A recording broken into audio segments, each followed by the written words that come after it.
ke petugas, Colin bilang kalau dia tetap nggak mau dipulangkan ke rumah mamanya. Kalau sampai dia dipulangkan ke rumah mamanya, dia bakal berbuat nekat atau bahkan nyakitin mamanya sendiri.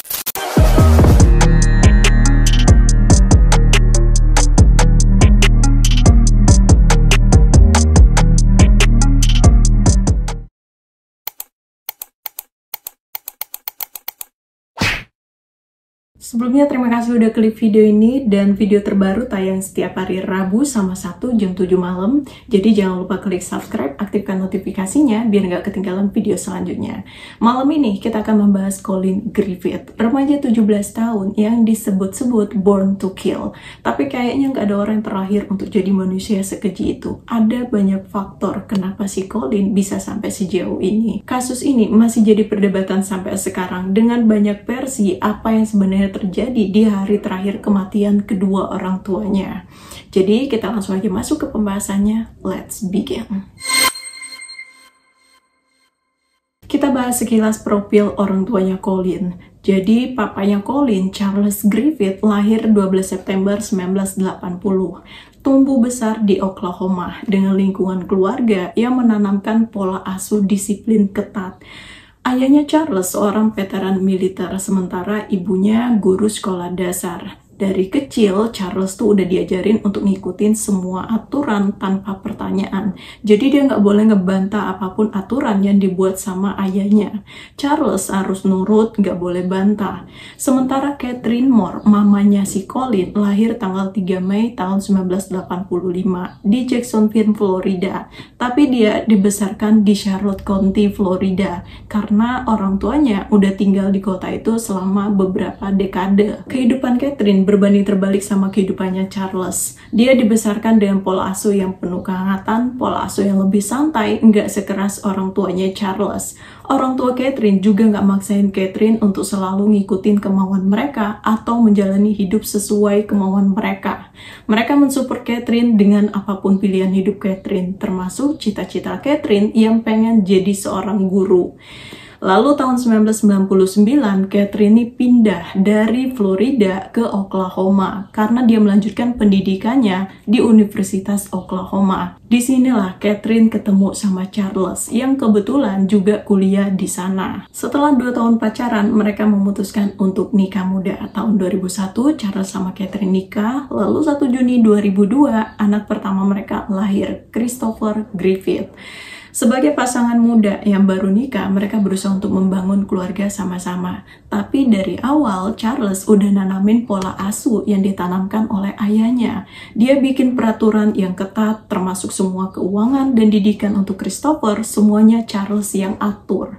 Setiap aturan harus dipatuhin, nggak boleh dibantah. Suka nggak suka, Catherine harus nurut sama apapun peraturan yang dibuat Charles. Lalu 14 Oktober tahun 2006, anak kedua mereka lahir yang diberi nama Colin Griffith. Di titik ini sebenarnya si Catherine ini udah nggak nyaman sama cara Charles memimpin rumah tangga, tapi dia tetap berusaha untuk mempertahankan pernikahannya. Catherine juga berharap dengan adanya Colin bisa membuat sedikit perubahan. Tapi Charles malah makin otoriter, terutama ke Colin yang dari kecil udah nunjukin tanda-tanda yang gak biasa, tanda-tanda yang beda dari anak-anak kecil pada umumnya. Colin waktu dia berumur 5 tahun, kalau dia dimarahin dia sama sekali gak bereaksi. Ditegur atau dihukum, ekspresinya tuh biasa aja, kosong. Dia gak ngerasa sedih, marah, atau kesel kayak anak-anak pada umumnya. Jadi misal kalau dia dihukum, disuruh Charles nadain tangannya, ya udah dia bakal langsung nadain. Dia juga nggak coba untuk ngindarin hukuman dari papanya. Selain itu, Colin ini dari kecil punya kebiasaan kalau ngelihat orang tuh kayak ngelihatnya tuh lama, tajam, terus nggak kedip. Di titik ini, si Catherine ini udah ngerasa khawatir sama kondisinya si Colin. Dia pengen bawa Colin untuk diperiksakan ke psikiater. Tapi Charles justru nganggap kalau hal itu adalah sebuah kebanggaan. Dia ngerasa kalau Colin ini istimewa, nggak gampang terpengaruh secara emosional. Sebagai kepala rumah tangga, Charles ngerasa kalau dia lebih berhak untuk menentukan peraturan dalam rumah tangga dan nggak pernah ngasih ruang atau ngasih kesempatan ke Catherine untuk ikut andil dalam urusan rumah tangga mereka, termasuk dalam urusan keuangan, pendidikan anak-anak, atau aturan dasar keseharian mereka. Selama bertahun-tahun namun Catherine tetap bertahan demi anak-anaknya. Tapi di tahun ke-19 pernikahan mereka, Catherine nggak sanggup lagi. Tahun 2020 dia ngajuin cerai, tapi konsekuensinya dia terpisah dari putranya Colin Griffith. Karena 17 Agustus 2020, pengadilan memberikan hak asuh penuh atas Colin Griffith ke ayahnya, Charles Griffith. Dengan pertimbangan Charles punya stabilitas keuangan yang lebih baik, juga bisa ngasih lingkungan yang lebih terstruktur untuk Colin dibandingkan ibunya, Catherine. Catherine yang kerja dengan gaji nggak sebesar penghasilan Charles tetap berusaha meyakinkan hakim kalau dia pilihan yang lebih baik untuk mendapatkan hak asuh atas putranya Colin. Tapi sayangnya hak asuh tetap aja jatuh ke tangan Charles. Lalu setelah mereka cerai, Catherine balik lagi pindah ke Charlotte County, Florida, biar tinggal lebih dekat sama orang tuanya. Beberapa kali Catherine juga tetap ngajuin banding, tapi selalu gagal. Sementara itu, Colin jadi lebih pemurung di sekolahnya. Dia sama sekali nggak berinteraksi sama teman-teman di sekolahnya, dan lebih banyak ngabisin waktunya buat main game. Di rumah, Colin mau nggak mau harus nurut sama semua peraturan yang dibuat ayahnya. Sesekali Colin tetap bertukar kabar sama Catherine, walaupun sekalinya balas pesan, dia tuh balasnya kayak sebatas iya, udah, belum, nggak ada interaksi balik, nggak ada angkat-angkatnya sama sekali. Lalu tahun 2023, setelah 3 tahun perceraian Catherine dan Charles, Catherine tiba-tiba dapat kabar dari kepolisian Oklahoma yang ngabarin kalau mantan suaminya Charles Griffith ditemukan tewas karena 2 luka tembakan. Sementara anaknya Colin Griffith ditahan sebagai tersangka. Dari sinilah awal mula tragedi keluarga Griffith. 14 Februari 2023, Colin nelpon layanan darurat dan bilang kalau dia habis nembak ayahnya sendiri. Dengan tenang, Colin ngejelasin kalau dia cuma membela diri. Waktu operator nanya butuh medis atau enggak, dia cuma bilang, papa saya udah meninggal. Dan saat polisi sampai di lokasi, mereka ngelihat Colin lagi duduk di lantai sambil baringin Charles yang terluka karena 2 luka tembakan. 1 di kepala, 1 di dada. Dari senjata api yang ditemukan, cuma ada sidik jarinya Colin. Selama interogasi, Colin ngejelasin kalau selama perceraian orang tuanya berada di bawah asuhan ayahnya bukanlah sesuatu yang mudah. Dia ngerasa dia di bawah tekanan dan ancaman ayahnya sendiri. Semuanya diatur Charles. Kapan dia harus tidur, kapan dia harus makan, kapan dia boleh main, ada jamnya masing-masing.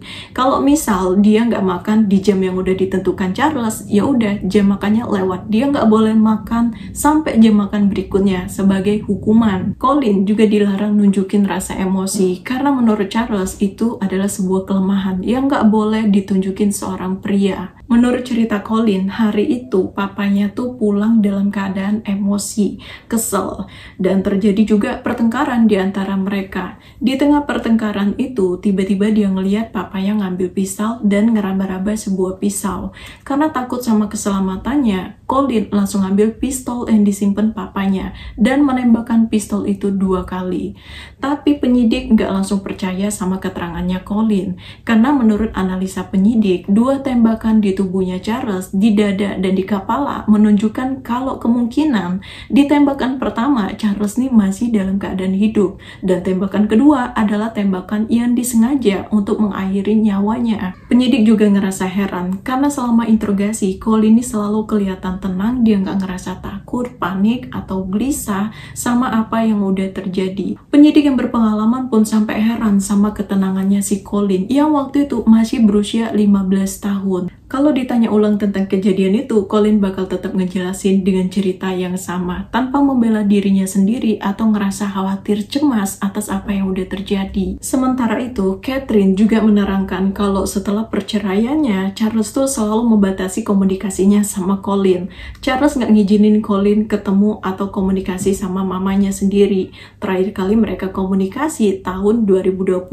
Tapi terlepas dari semua itu, penyidik tetap meragukan klaim pembelaan pembelaan diri Colin atas kematian ayahnya. Sayangnya, penyidik waktu itu nggak punya bukti konkret yang membuktikan kalau insiden itu pembunuhan yang disengaja. Jaksa juga nerima argumen pembelaan diri Colin. Jadi, beberapa minggu setelahnya, kasus kematian Charles ditutup dan Colin dibebaskan kembali dipulangkan ke mamanya. Lalu, sekitar akhir Maret 2023, Colin tinggal sama mamanya di Charlotte County, Florida, melanjutkan pendidikannya di Community College, Florida. Di momen ini, Catherine tuh sering memposting kebersamaannya sama Colin di sosial medianya. Tapi di balik foto-foto itu, kehidupan Colin dan Catherine gak sangat kelihatannya. Colin cuek, ngomong seperlunya, acuh gak acuh ke mamanya sendiri. Lebih banyak ngabisin waktunya buat main game. Colin juga gak peduli sama tugas-tugas sekolahnya. Dia kayak masa bodoh sama sekolahnya. Dan setiap kali Catherine minta bantuan dia buat ngerjain kerjaan rumah, dia bakal kesel. Sekalipun dia kerjain, dia bakal ngerjainnya sambil banting-banting gitu lah. Awalnya Catherine ngira mungkin anaknya si Colin depresi atau ngerasa tertekan karena insiden yang baru aja terjadi di Oklahoma. Tapi lama-kelamaan, si Colin ini malah makin kelewatan. Kalau ada aja yang gak sesuai sama kemauannya, dia bakal langsung ngurung diri di kamar, gak mau ngomong, dan sibuk ngegame. Gak pernah ngepeduliin kalaupun Catherine manggil atau minta dia ngerjain kerjaan rumah. Kalau dimarahin, Colin juga sama sekali gak peduli. Dia gak berekspresi sama sekali. Walaupun Catherine udah ngomongin sampai nangis-nangis, tetap aja dia gak berekspresi kesel, sedih, atau marah. Tanpa ekspresi. Ketegangan antara Colin dan Catherine makin memanas lagi waktu Catherine maksa Colin stop ngegame dan nyuruh si Colin belajar. Tapi respon Colin, dia langsung berdiri, ambil stick PS-nya dan ngelemparnya ke dinding. Terus keluar rumah sambil ngebanting pintu. Dan beberapa jam kemudian, tiba-tiba dia pulang lagi, seolah nggak terjadi apa-apa. Pertengkaran mereka sampai pernah melibatkan kepolisian. Sekitar bulan November 2023, Catherine tuh minta bantuan Colin ngerjain kerjaan rumah. Tapi Colin masa bodoh. Catherine terus manggil, akhirnya si Colin kesel terus-terusan dipanggil. Dia langsung nyamperin Catherine, narik rambut Catherine, dan teriak-teriak sambil ngancem. Neneknya yang kebetulan ada saat kejadian langsung nelpon 911. Ke petugas, Colin justru bilang kalau mamanya yang duluan nyerang dia, duluan mukul dia. Tapi neneknya yang ngelihat kejadian itu membantah klaimnya Colin. Alhasil, Colin ditangkap dan harus menjalani evaluasi psikiatris selama beberapa bulan. Dokter juga mencatatkan kalau Colin menderita gangguan mental PTSD. Tapi saat pemeriksaan tersebut, Colin ini sempat bilang kalau dia nggak mau dipulangkan ke rumah mamanya. Kalau sampai dia dipulangkan ke rumah mamanya, dia bakal nekat bunuh diri atau mungkin nyakitin mamanya sendiri. Pernyataan ini dicatat dalam laporan resmi, tapi nggak ada tindakan lebih lanjut.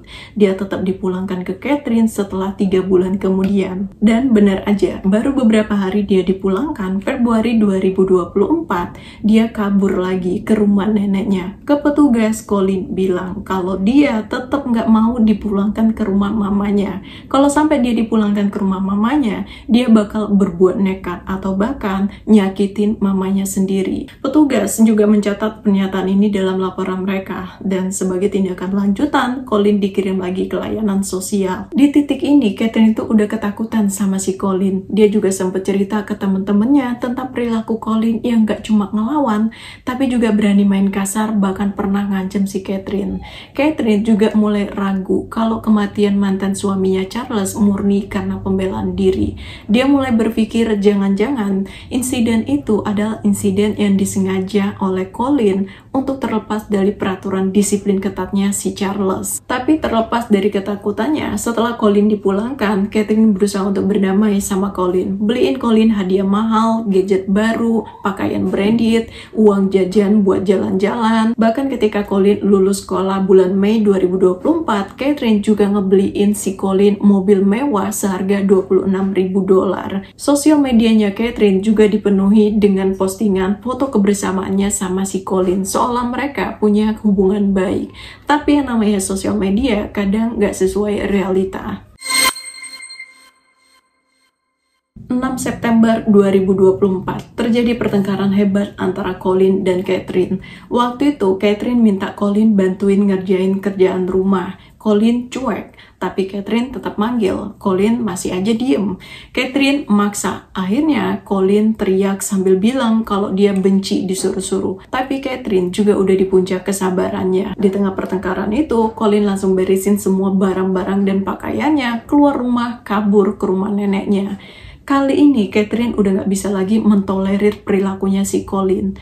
8 September 2024, Catherine nelpon Colin, bilang kalau Colin gak segera pulang hari itu, dia bakal langsung nelpon polisi juga layanan perlindungan anak. Tapi Colin sama sekali gak peduli. Lalu sekitar jam 4 sore, Catherine pergilah jemput Colin di rumah ibunya. Kebetulan waktu itu neneknya si Colin tuh lagi gak di rumah, dia lagi di luar kota. Menurut saksi mata, pertengkaran sengit terjadi antara Colin dan Catherine di halaman depan. Beberapa orang dengar suara keributan dan teriakan. Tapi ada satu orang yang benar-benar ngeliat pertengkaran di halaman depan tersebut.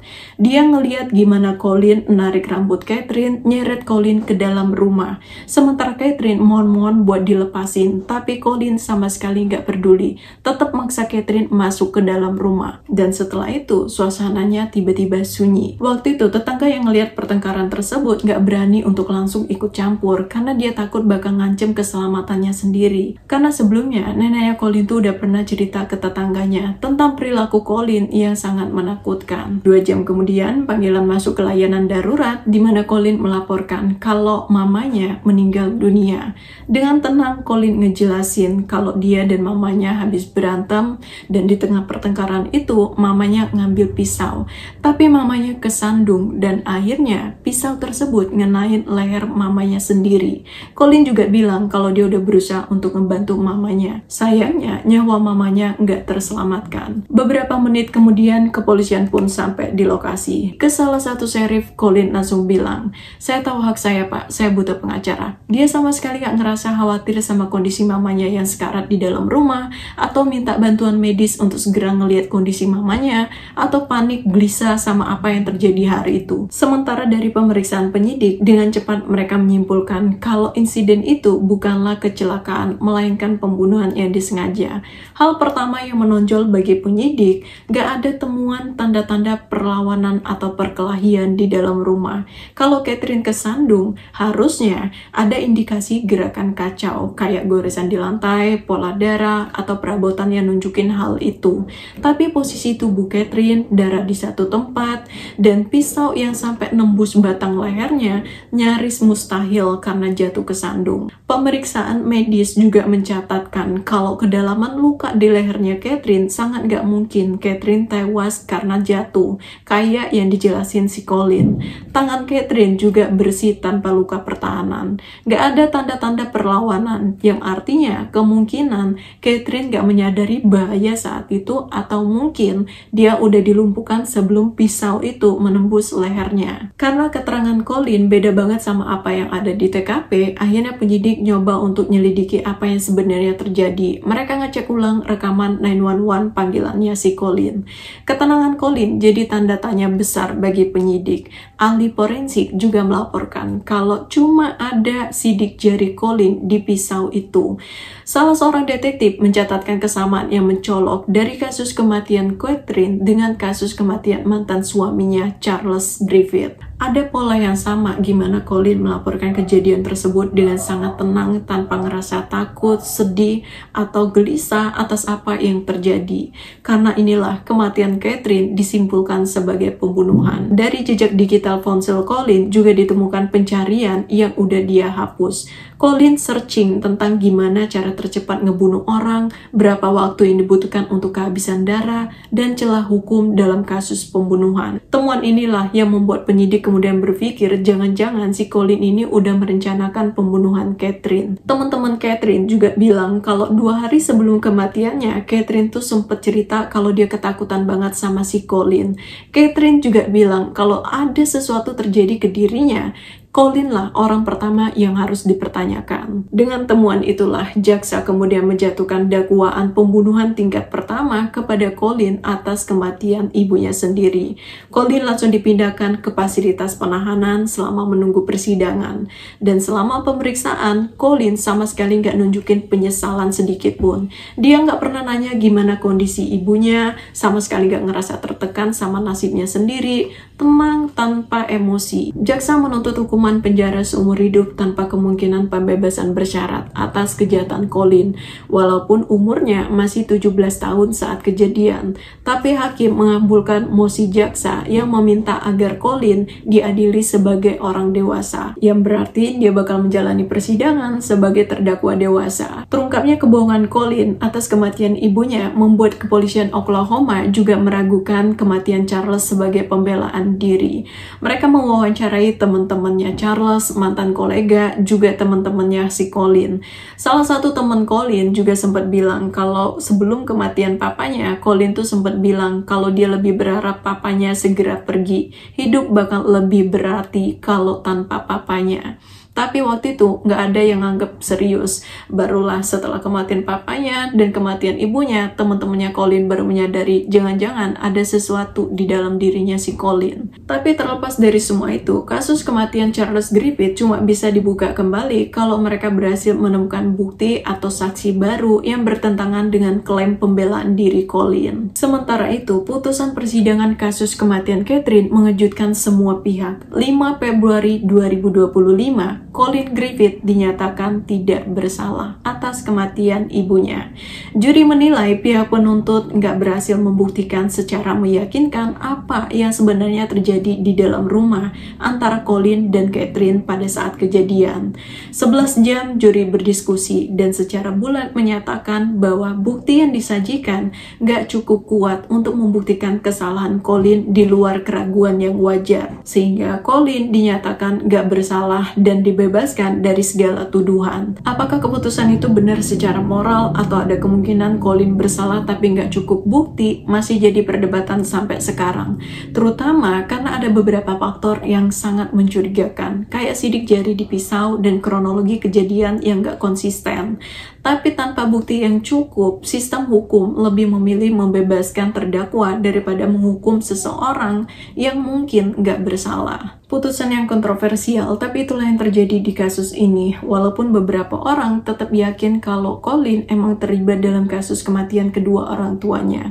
Dan nggak sedikit orang yang mempertanyakan kenapa memulangkan Colin ke rumah mamanya tetap jadi keputusan yang paling tepat. Setelah beberapa kali dia bilang nggak mau dipulangkan ke rumah mamanya, dan bilang kalau dia bakal nyakitin dirinya sendiri atau mungkin nyakitin mamanya kalau sampai dipulangkan ke rumah mamanya. Tapi lagi-lagi itulah yang terjadi di kasus ini. Semoga kita bisa ambil pembelajaran dari pembahasan malam ini, dan terima kasih udah nemenin bahas kasus Colin sampai selesai. Sampai ketemu di next video. Dadah!